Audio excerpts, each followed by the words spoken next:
wanted to talk briefly about how I design workouts for myself and for other people, and the thinking that is behind that, with the primary aim being balancing bodies and abilities over time. This project has taken on the name of the AGILE BEAST Project. AGILE BEAST just being the name of what I would like to be and what I would like my training to help support. So from the perspective of movement training, one of the most important things is locomotion, being able to travel through space and through different environments or terrains. Another one would be being able to pick up things and take them with you. And another would be being able to change the shape of your body so that you can go between different postures. Crucially, going from lying on the ground to standing up. So I subdivide those larger categories into what I call the ABCs, which are the AGILE BEAST Categories of foundational movement patterns. And the big idea behind that is we have particular kinds of bodies given to us from evolution. If we want to have this body function well, I put my bet on the patterns of movement that gave it its shape in the first place, on which modern athletics and sports and fitness training are based. So here we go. Here are the categories, the ABCs: crawl, crouch, climb, course, carry, coil.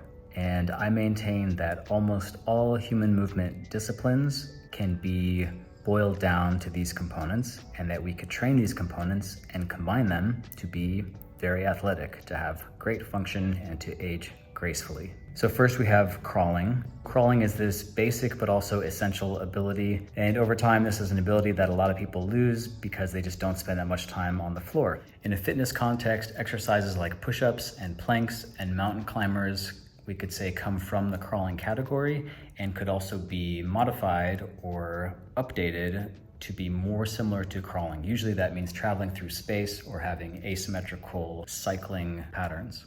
Next is crouching. Crouching means the legs bend, the center of mass gets low, closer to the earth, and the legs are providing most of the support to the body. When you go from being low to the floor to standing up, you're passing through a crouch, so it's important for postural transitions. Because human legs are so massive, it's also where we can get a lot of power for different athletic movements. Lunges, squats, picking up heavy things usually depends on the legs. So crouching. Next is climbing, very much related to crawling, except that the arms tend to be more overhead, so the shoulder position is different, and there's a pulling happening as opposed to a pressing through the floor. Climbing has this wonderful array of different positions that your arms and hands might end up in, and also a lot of hand technology where you learn how to grip and hold unusual shapes precisely and powerfully. So if you want hand training, climbing is probably the best place to go. Because of the requirement of climbing to maintain body tension, to be able to access different next holds, it also has a lot of core training, and the arms, even though it looks like an arm sport, the arms get integrated in with the strength of the rest of the body. The positioning and strength and flexibility of the legs is also super important. So climbing is actually a sort of surprise all-around sport when you really get into it. Course means to course over the land, or to choose a path or a trail to follow.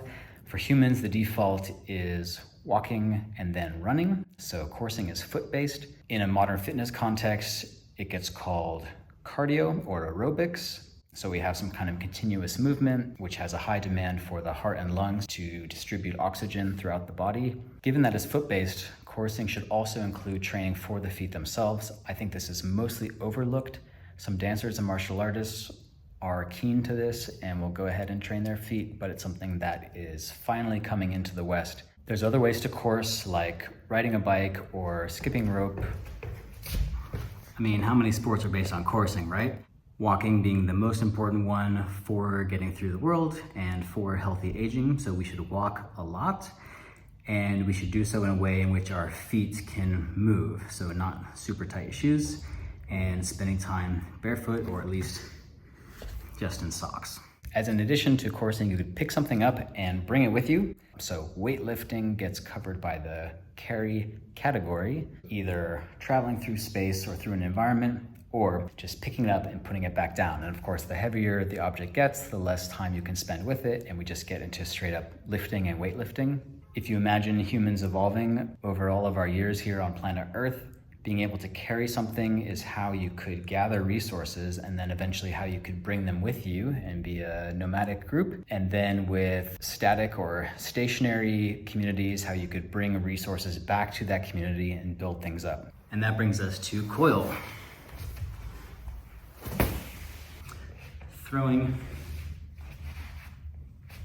kicking, striking, generating force with rotational power, but also through the flexion and extension of the hip joints. Coiling the body produces immense amounts of power, and being able to handle that power without getting injured and generate significant force through this range of body positions is complex and potentially dangerous. And that's why it gets its own category. It's a kind of specialty, even though it's built into things like crawling, climbing, running, and lifting, depending on how you do it, also include moments of coil.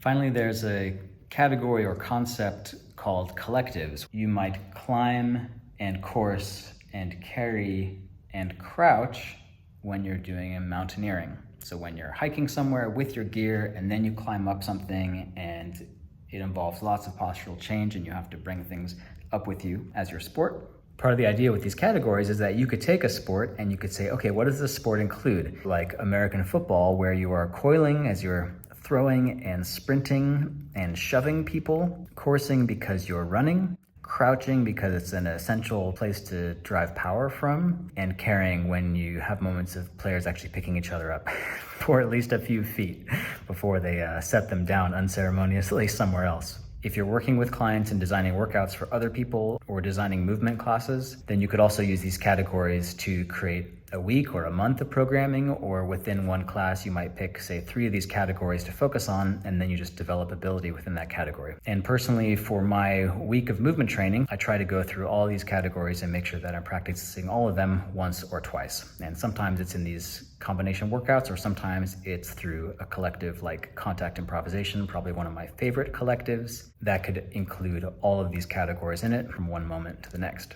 So if you notice that you tend to run and lift weights, that means you are very good at coursing and carrying, but there are 4 other categories that you could work to balance out your own ability and balance out your body. And then we get to general conditioning and mobility. Basically, if you just want to be a human who moves well, then locomoting in different ways and also being able to pick things up or carry things should get you covered. So there are short daily practices that you could do, which would prepare you just for a good life. Lastly, we have graceful aging. This becomes, for most people, the most important thing, and that makes sense just as a natural aging process and having different injuries over the years, and also seeing what happens to people when they don't train. I have videos online that includes a workout video series based on the Agile Beast categories, and I also do one-on-one personal coaching. You can reach out for that. May the beast be with you. We both bend our arms, we're gonna go to one side. So that's the French reference. Wow. And then we're trying to be simultaneous.